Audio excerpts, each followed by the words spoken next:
everyone, welcome back to Bookmas Day 10. Can't believe it already. And I am here with a tag for you.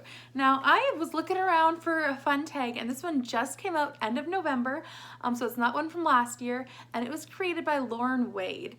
And it is just so much fun considering I read A Christmas Carol by Charles Dickens, and I have that in my vlog that I posted yesterday.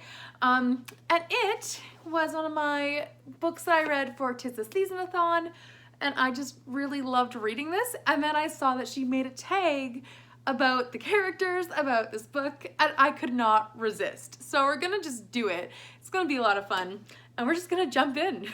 So the first one is The Ghost from Christmas Past. What was a childhood favorite book? Now, for me, there's like so many books in my mind. I could go with so many different options. I could go with Dear Canada, I could go with Royal Diaries, I could go with, I don't know, so many book series or books that popped to mind. But the one book I keep coming back to is The Ozma of Oz by L. Frank Baum. So this is book 3 in the, I believe it's book 3 in the Wizard of Oz series, and I think this is my first classic I ever read. I owned a copy that I think my mom had as a kid, or I found it from like a used bookstore, a really old copy, and I just loved reading it. It just always was so much fun, and I recently reread The Ozma of Oz, and it's just as great as when I remember. But yeah, that was probably my favorite childhood book that I read a lot, because it hit me in the feels. So the next prompt is The Ghost of Christmas Present, a recent favorite that you think is going to be like an all-time high. And honestly, I had to take a look at my best of the year list, so you're going to get a sneak peek into that.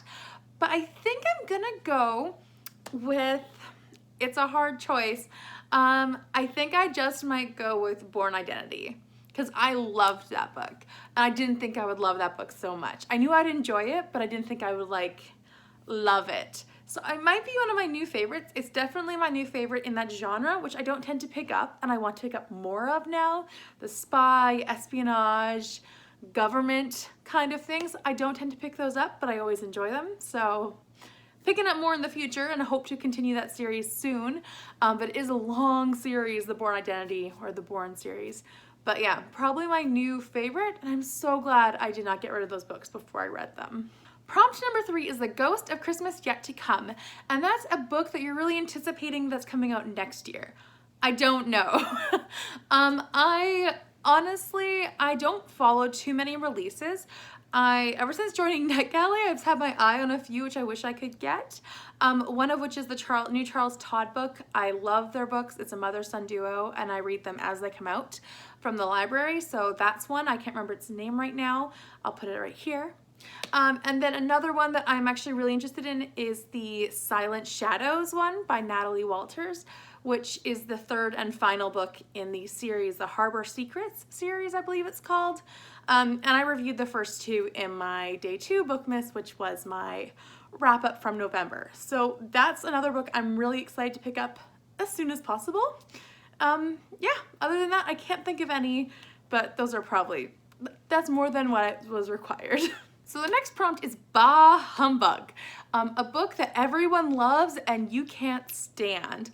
Now, I feel like I'm not a true Canadian when I say this, but I'm sorry. Margaret Atwood.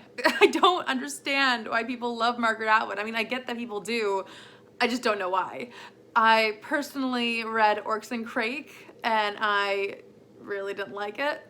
And I really hated The Handmaid's Tale, which I know everyone is over the moon about right now since the new The Testaments is out, her new book. So yeah, Margaret Atwood. I do want to try one of her books, but for the most part, I'm not really interested. I want to try the book Alias Grace. That's the only one I want to try. But yeah, I think Handmaid's Tale is definitely one that everyone seems to rave, and I am like, I will take a hard pass on rereading that book. That or probably any of her sci-fi dystopian books. The next prompt is Bob Cratchit, which is a book that you will always recommend, an old, steady, reliable book to recommend. And I don't really know. I find that I tend to judge the person based on their interests and then recommend a book. I'm sure that's the best way to do it. I do love to recommend the Guernsey Literary and Potato Peel Pie Society. I think that if someone's into historical fiction, if they're into a lighter look at the war, that's your go-to book. I really recommend that one to a lot of people. I also tend to recommend a lot of nonfiction if someone's interested in that kind of a genre, but typically I don't have a go-to book. For mysteries or thrillers, I recommend Riley Sagar, especially The Last Time I Lied. I really loved that one a whole lot, and it wasn't as scary as some thrillers are. So that's probably another one that I recommend a fair amount if someone's wanting a good mystery or thriller. And I think it's just so well written, that one. So that one and Guernsey, for very different reasons, to very different people, because they definitely would not go for some people in my life. The next question is Tiny Tim, an underhyped book that you want to sing the praises or you want to promote. I will go with, I think, Charles Todd, the author. I think Charles and his mother Caroline, if I'm not mistaken, they write the most amazing historical fiction mysteries set just after World War I. They have two series. They have the Best Books, which is like a nurse who's on the war front solving mysteries and almost being killed. And then you have Inspector Ian Rutledge, who is dealing with shell shock. He has his best friend Hamish died beside him in the war, and he just doesn't know how to face the demons that he's carrying with him. So Hamish is with him a lot in the books. I picked up the book like 21st of their books, and it was really good, but I was confused with the Hamish, like what was going on with that. But once I looked back, I saw that. So if you want to pick up any of their books, you don't have to read them in order. But if you find a Hamish and you don't understand, it's because he's part of Ian's character development. But it was just they're such a great author duo. I love the way they create stories, and I love the mysteries, the historical elements. It's just perfection in my mind, and I never hear anyone talk about them on BookTube. So that's probably my underhyped book, which is really more of an author. The next question is, today, why it's Christmas Day. And that is a book that gets you always in the mood for Christmas. Now, honestly, when it comes to the mood for Christmas, I just think it's not really a book per se. It's more of like a cold, wintry feel. Like I need a good book that will transition me into this feeling of winter. I recently just read The Unwanted Guest by Shari Lapina. Well, recently, I read it back in May. And I really loved it. It made me feel like winter, and I really want to reread it because I think that would be a book that would put me in the seasonal mood. Another book that I read every Christmas, literally every Christmas for like the last few years, is one of my TBR books, which is The Texas Legacy Christmas. And this one gets me in the spirit of Christmas every time. The next question is The Muppets Christmas. So your favorite TV or film adaptation of a book. Now, I could go with Guernsey Literary and Potato Peel Pie Society again because that was pretty good. But I think I'm gonna go with And Then There Were None, which is the Agatha Christie book. And then the mini series that they just put out, I'll put it here. I can't remember the date that it came, like the year it came out, but I'll put it here as well. And that I felt like did the book justice. It felt like it was, I know some people might have different opinions, but I felt like it actually kept the spirit of the book, and it kept the creepiness of the book. And because it wasn't just a movie, it was more drawn out and in depth.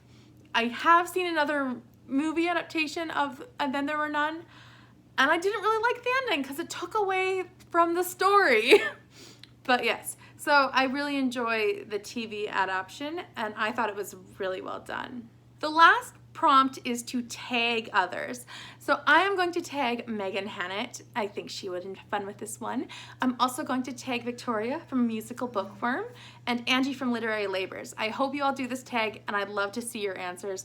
Thank you so much for watching. Please let me know down below what's your favorite ghost from the Christmas Carol. There are 4 that you get to see, and I think my favorite might be Christmas, like the Ghost of Christmas Present. think that's one of my favorite, but which one is your favorite? Please let me know in the comments down below. I'll be back again for tomorrow for Bookmas Day 11. Subscribe if you'd like to, and I'll see you all tomorrow. Bye for now.